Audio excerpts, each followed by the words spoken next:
غصہ کرنے والا شخص ایک گرتی ہوئی چٹان کی طرح خود ریزہ ریزہ ہو جاتا ہے۔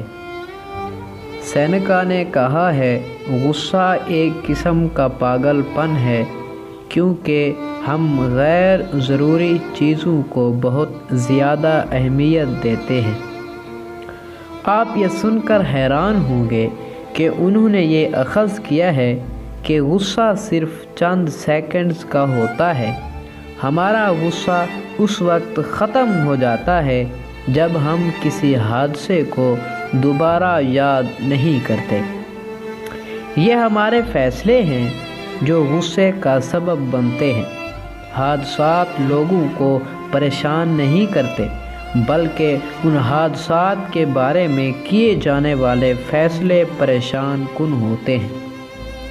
ہماری خوشیوں، غموں اور خواہشات کے 3 مراحل ہیں: واقعہ، فیصلہ یا رائے، اور فیصلہ یا رائے کے بارے میں ہمارا رد عمل۔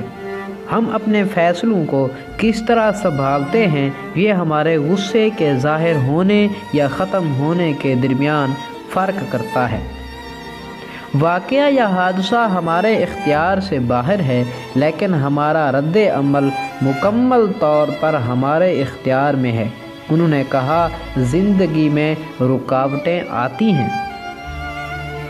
غصہ ایک مختصر دیوانہ پن ہے کیونکہ غصے کے دوران انسان خود پر قابو کھو دیتا ہے، احترام کی پرواہ نہیں کرتا، ضد پر اڑ جاتا ہے، عقل نصیحت سے بہرا ہو جاتا ہے، ذرا سی بات پر پرجوش ہو جاتا ہے، سچ کو عیب سمجھتا ہے۔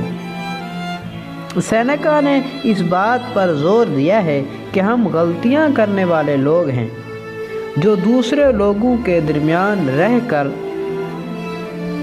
کرتے ہیں۔ ہمیں صرف ایک چیز پرسکون کر سکتی ہے اور وہ ہے ایک دوسرے کے ساتھ خوشی سے رہنا۔